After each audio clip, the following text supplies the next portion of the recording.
오늘도 좋은 아침입니다. 반갑습니다. 찬송가 272장 찬송 드리겠습니다.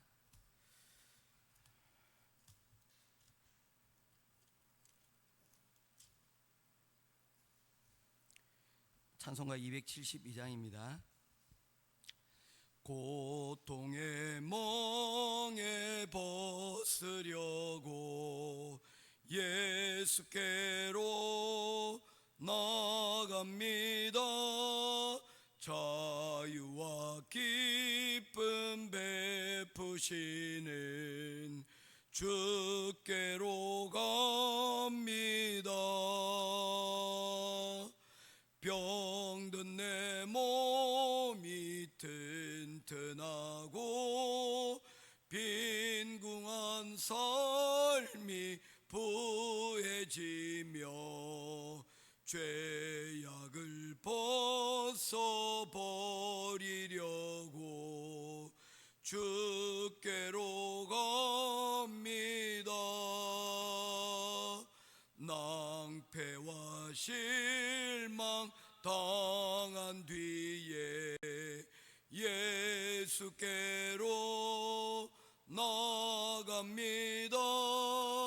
십자가 은혜 받으려고 주께로 갑니다. 슬프던 마음 위로받고 이 생의 풍파 잔잔하며 영광의 찬송 부르려고 주께로 갑니다. 교만한 마음을 내버리고 예수께로 나갑니다. 복되신 말씀 따르려고 주께로 갑니다. 실망한 이 몸 힘을 얻고 예수의 크신 사랑받아 하늘의 기쁨 맛보려고 주께로 갑니다. 죽음의 길을 벗어나서 예수께로 나갑니다. 영원한 집을 바라보고 주께로 갑니다. 멸망의 포구 보여나와 평화의 나라 다다라서 영광의 주를 배우려고 주께로 갑니다. 아멘. 찾으실 하나님의 말씀은 구약성경 느헤미야 성경입니다. 느헤미야서 제1장 1절에서 11절 말씀입니다.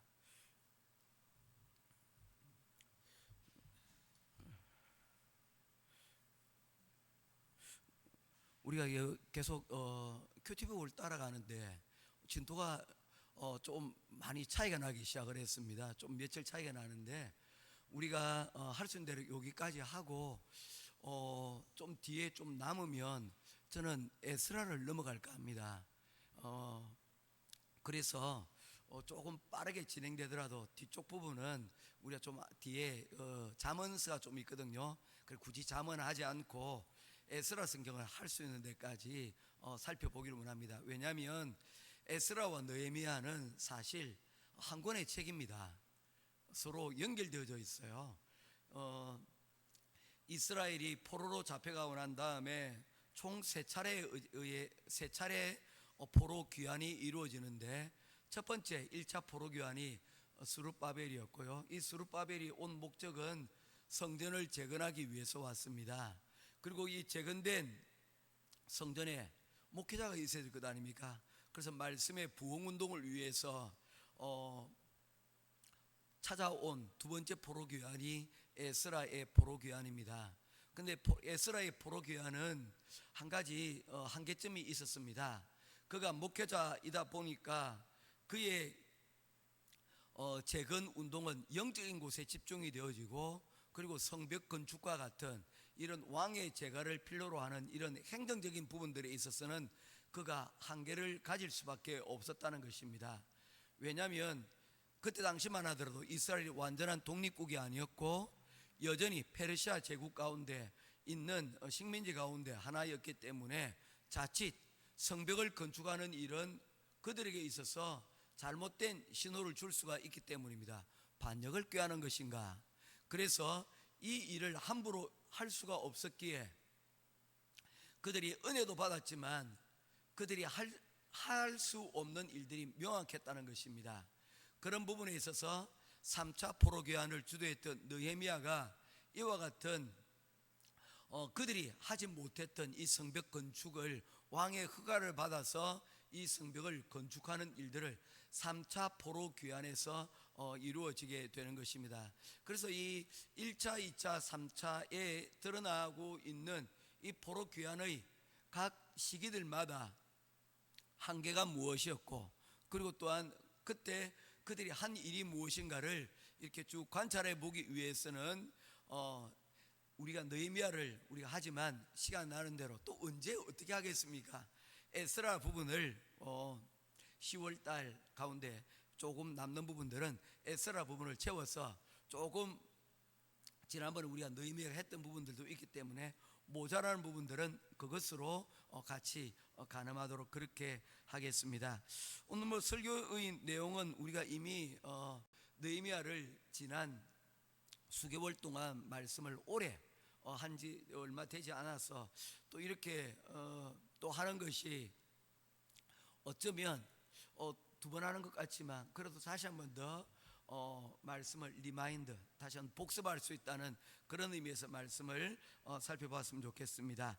느헤미야 1장을 보게 되면서 가장 생각나는 것 중에 하나는 무엇이냐면 한 선교사의 이야기입니다. 이 선교사는 영국에서 최고 학부를 나왔습니다. 영국에서 최고 학부라 하고 하면 어디가 됩니까? 한국에서는 스카이 아닙니까? 서울대, 연대, 고대로 이어지는 그 대학들이 최고의 학문을 배울 수 있는 곳이라고 말할 수 있는데, 영국이라면 어떻게 할 수가 있겠습니까? 우리가 그냥 그곳 이름은 한 번씩은 들어본 적이 있을 거예요. 옥스포드와 캠브리지입니다. 이 캠브리지 출신이었던 이 선교사님은 그곳에서도 수석으로 졸업을 하였습니다. 그런데 그가 졸업한 그때에 그는 정계 진출이나 혹은 회사에 취업을 하지 아니하고 그는 선교사로 가기로 헌신을 하였습니다. 그래서 사람들이 이야기를 합니다. 아니, 당신이 이런 최고 학부를 졸업을 하고 그와 같이 이제 앞으로 더 큰 일들을 할 수가 있는데 선교사로 가는 것 지나치는 신이 아니냐라고 얘기를 했는데, 그가 한 말이 있습니다. 무엇을 얘기했습니까? 만약 그리스도께서, 하나님의 아들이신 그리스도께서 나를 위해 죽으신 것이 사실이라면 나의 이러한 헌신은 사실 그것에 비길 수가 없습니다. 아무것도 아닙니다 라고 하면서 중국으로 선교를 떠나갔다는 것입니다. 또 다른 목사님이 있습니다. 그 목사님의 이야기는 그렇게 이야기할 때 왜 그래 열심히 하십니까? 라고 얘기를 했더니 그 목사님의 답변이 그랬다는 거예요. 나는 마치 목과 같습니다. 나는 녹슬어 없어지기보다는 닳아서 없어지기를 원합니다 라고 했다는 거예요. 그의 인생이 목과 같은 인생인데 이 못이 사용되지 않아서 그냥 버려둔 채 있다가 시간이 지나감에 따라서 약해지고 녹슬고, 그래서 쓰지 못하고 그냥 그렇게 내 인생을 허비하고 낭비하기를 원하지 않는다는 것입니다. 그래서 열심히 쓰다가 어떻게 된다는 것입니까? 닳아서 더 이상 쓸 수 없는 그 자리까지 간다는 것이죠. 이것은 우리도 마찬가지입니다. 우리 교회 컴퓨터들을 보면 사실 한국에서의 어떤 입장에서 보면 좀 오래된 컴퓨터들입니다. 벌써 수년이 지나간 컴퓨터들입니다. 그런데 저는 컴퓨터를 건우처럼 이렇게 사지는 않아요. 건우가 하려고 하는 프로그램이 있고 제가 하려고 하는 프로그램이 서로 다르기 때문입니다. 건우가 하려고 하는 그 프로그램을 하기 위해서는 좀 더 높은 성능이 필요하고 높은 사양의 그래픽카드가 필요합니다. 그래서 건우가 쓰는 그 그래픽카드 하나 값도 못한 컴퓨터가 저희 교회에서 사용이 되는 거예요. 그래도 우리가 파워포인트를 하고 문서 작업을 하고 하는 데는 그것으로 충분하다는 겁니다. 그런데 건우가 하려고 하는 이런 비행기 플라이팅을 조정하는 이런 프로그램은 우리 있는 컴퓨터로는 죽었다 깨어나도 할 수가 없는 거예요. 각각 저마다 각각의 용도가 있는데 우리가 무엇을 해야 되냐면 그것을 최대한 써야 된다는 것입니다. 어떤 사람들은요, 요리는 잘 하지도 않으면서 집에서 최고급 식기만 이렇게 고집하는 사람들이 있습니다. 명품만 찾고요, 1년에 한 번, 두 번 쓸까 말까 한 고급 식기들을, 접시들을 여러분 전시해 두고, 그리고 사람들에게 이것 있다고 자랑만 하는데 실제로 그 그릇을, 최고급 그러한 식기들을 제대로 사용을 하지 않는다는 겁니다. 그에 반하여서 우리 장로님 같은 경우에는 최고급 식기가 아님에도 불구하고 마르고 닳도록 사용을 하는 거예요. 그렇지 않습니까? 명성도 중요하지만 실용적이고, 그리고 내가 잘 다룰 수 있는 것으로 다룰 때까지 쓰는 거예요. 저는 그게 필요하다고 생각을 합니다. 우리가 쓰는 물품들은 그리 해야 된다고 저는 믿기 때문입니다. 바로 오늘 등장하고 있는 이 느헤미야의 이야기를 하기 전에 이렇게 서두가 긴 것은 바로 이 느헤미야를 한마디로 풀이하면 닳아서 없어지는 인생을 살아간 사람이다 라고 말할 수가 있기 때문입니다. 그는 놀라운 리더십을 발휘했던 사람입니다.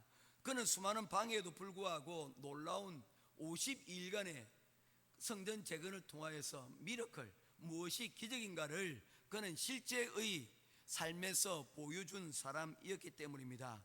혼자서 만들어내는 기적이 아니라 사람들과 함께 더불어서 그러한 기적을 만들어냈기 때문에 그의 리더십이 더욱더 돋보이는 것입니다. 우리가 한 가지 어떤 일들을 할 때에 내 혼자서 여러분 열심히 수고하여서 그 일을 이루어내는 것들도 있습니다. 놀라운 일이죠. 그런데 그러한 일들을 함께 협력하여서 사람들을 리더십을 통하여서 한마음 한뜻으로 그 일들을 이루어나가는 것, 그것은 결코 쉬운 일이 아니기 때문입니다.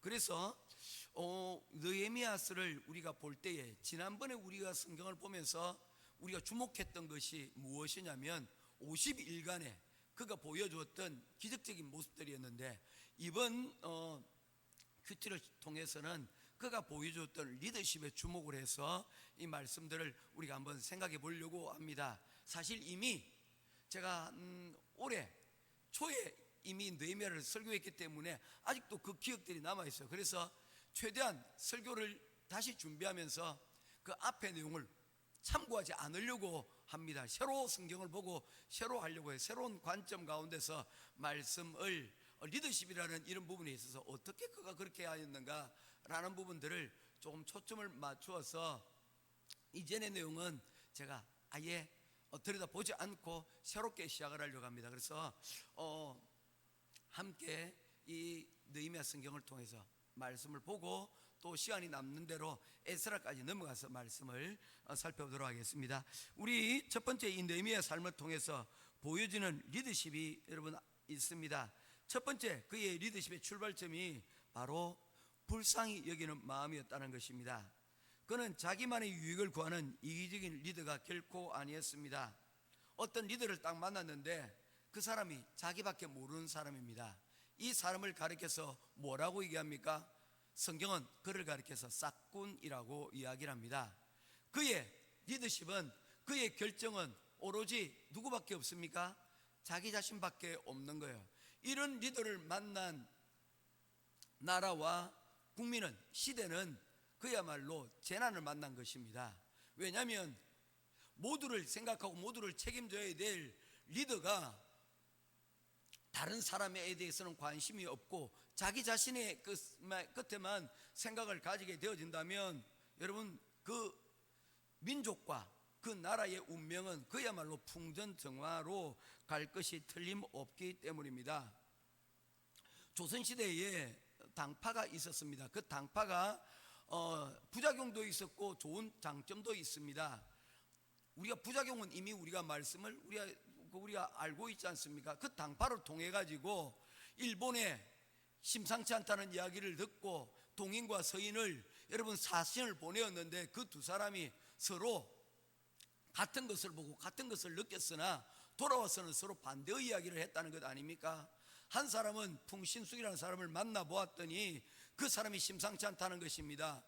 그의 힘이 대단하였고 조선을 언제든지 칠 것만 같은 그런 두려움이 있습니다. 그래서 방벽을 든든히 쌓아야 된다고 했습니다. 그런데 그 반대편에 있던 사람이 반대의 이야기를 하고 있는 것입니다.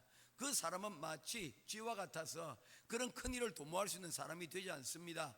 그러다가 방어할 수 있는 시기를 놓쳐서 우리나라가 속수무책으로 임진왜란과 같은 그런 일을 겪게 된 것 아닙니까? 그런 나중에 물었던 것입니다. 당신은 왜 그와 같은 보고를 했소? 라고 했더니 자신이 하고 싶은 이야기를 다른 편에서 얘기했기 때문에 반대를 하기 위해서 했다는 거예요. 이게 당파의 나쁜 점입니다. 그런데 이 당파가 좋은 점들도 있어요. 어떤 것입니까? 서로가 다른 의견을 가지고 때로는 동인이, 때로는 서인이 서로 다른 주장을 하고 있는 사람들이, 여러분, 논쟁을 통해서 이기기도 하고 지기도 하는 거, 저는 참 좋은 일이라고 생각을 합니다. 그래야만 물갈이가 되어지고, 그리고 그 가운데서 뭐가 되기 때문입니까? 정치가, 논의가 활발히 이루어지고, 그리고 발전적인 방향으로 결국엔 갈 수밖에 없기 때문입니다. 오늘날의 대한민국을 위해서 여러분 기도할 때 저는 그런 마음이 있어요. 하나님, 국민의 힘이 좀 잘 됐으면 좋겠는데, 왜냐하면 건강한 반대편이 있어야지, 또한 여러분 또 다른 편들이 정신을 차리기 때문입니다. 한쪽이 지리밀밀하고 한쪽만 여러분 득세를 내버리고 나면 나라의 방향이 한쪽으로만 움직여가면 안 된다는 겁니다. 가정도 마찬가지예요. 아내의 목소리가 있고 그리고 아버지의 목소리도 있어야 된다는 겁니다.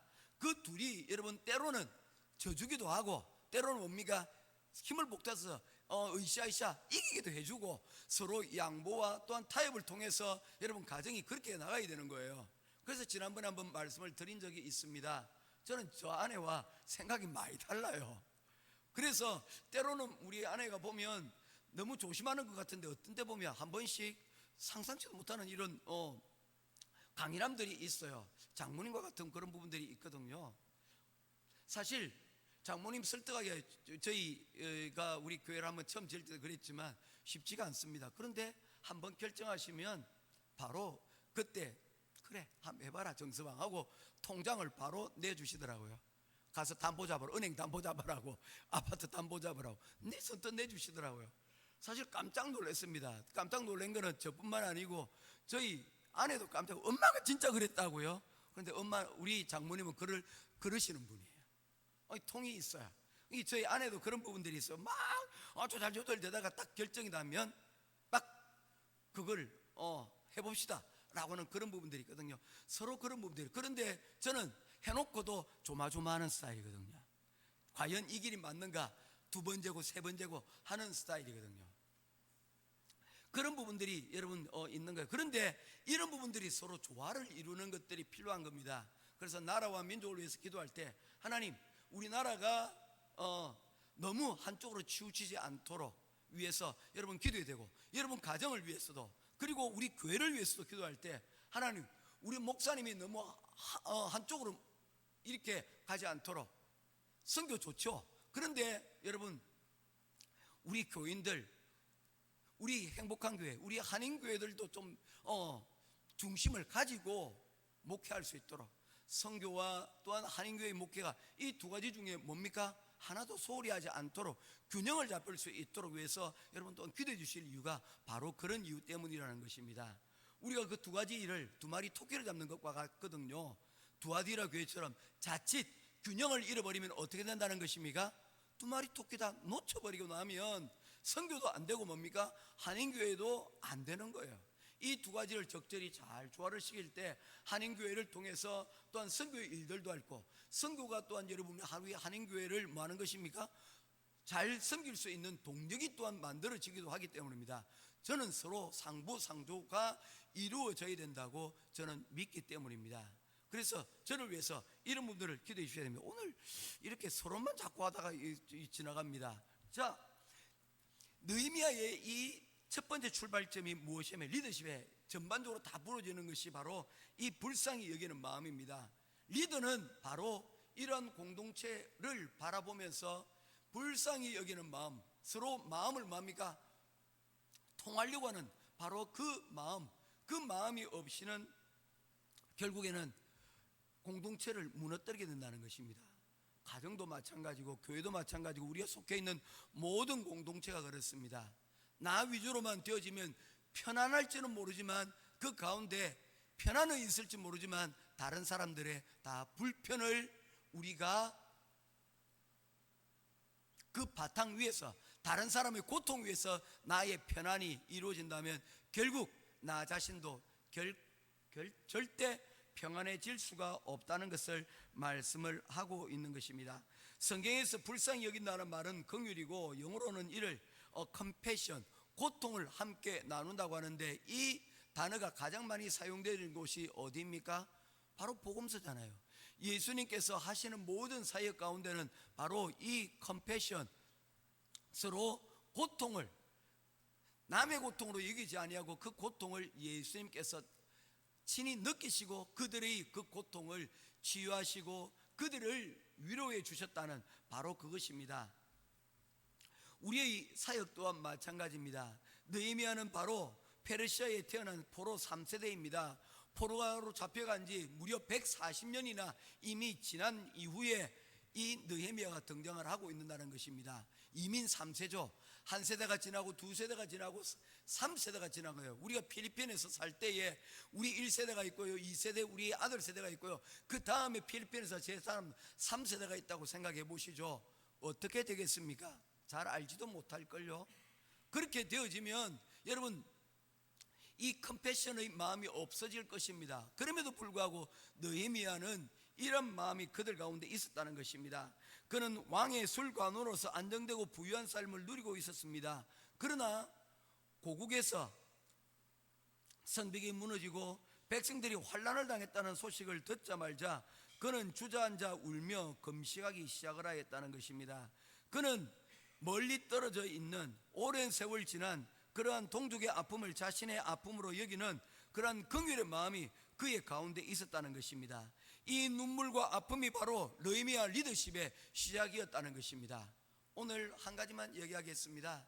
오늘 저와 여러분 가운데 이러한 느헤미야의 눈물이 여러분 있습니까?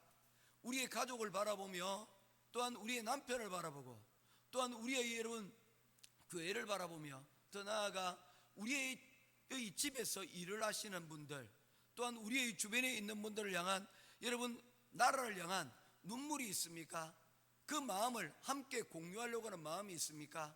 오늘 이 시간 우리 오늘은 잠깐 다 내려놓고 특별히 나라와 민족을 위해서 기도했으면 좋겠어요.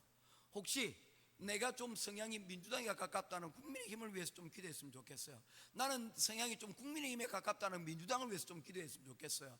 나는 서로 반대편을 위해서 우리가 응원하는 것은 여러분 우리가 반대를 지지하기 때문이 아니고 서로가 균형을 갖춰야만 뭐하기 때문입니까?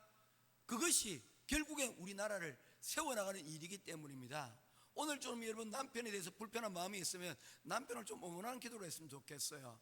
자녀를 위하여서 좀 불편한 마음이 있으면 자녀를 위해서 기도했으면 좋겠어요. 그리고 그 가운데 여러분 눈물이 좀 있었으면 좋겠습니다. 정말 아끼는 마음이 있었으면 좋겠어요. 그리고 교회를 향하여 특별히 우리 교회를 볼 때 목사님이 문제야, 목사님이 싹군 기질이 좀 있는 것 같아, 그렇다면 미워하지 마시고 오늘 저를 위해서 좀 기도해 주셨으면 좋겠어요. 나 교회 가운데서 좀 불편한 사람들이 있다면 그들을 위해서 좀 기도했으면 좋겠어요. 그래야만 여러분 결국에 나가 아닌 공동체가 살아나고 그 가운데서 결국에 그 에너지가, 살아나는 에너지는 나를 세워나가는 큰 힘이 될 것이기 때문입니다. 오늘 이 느헤미야가 보여줬던 바로 이 눈물의 기도가 오늘 우리의 가정을, 우리의 직장을, 또한 우리 교회와 더 나아가 나라를 세워나가는 귀한 하나님의 리더십이 우리 가운데 이루어지기를 주님의 이름으로 축원드립니다. 기도하겠습니다. 고마우신 아버지 하나님, 은혜와 사랑을 감사합니다. 우리가 늘 공동체의 일원이라는 것을 기억하면서도 늘 언제나 우리는 우리 편, 남의 편을 가르고 있는 모습입니다.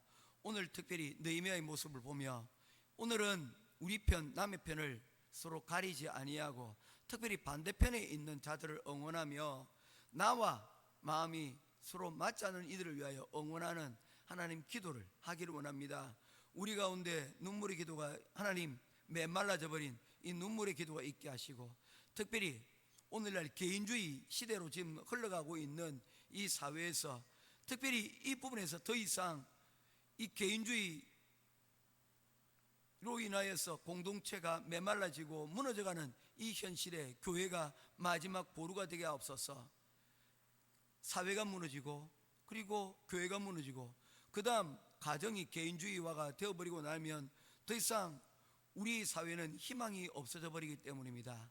오늘 조금 불편해도 조금 힘들어도 우리가 나의 남편을, 나의 아내를, 그리고 또한 교회를, 자녀들을, 어르신을 하나님 응원하는 그런 기도를 통하여 함께 더불어 세워가는 귀한 하나님의 나라를 이루어가는 우리들이 되게 하여 주시옵소서. 할렐루야. 감사드리며 우리 공동체를 기억하며 공동체를 위하는 기도를 하나님께서 이루어 가실 줄 믿고 우리 주 예수 그리스도 이름으로 간절히 기도드리옵나이다. 아멘.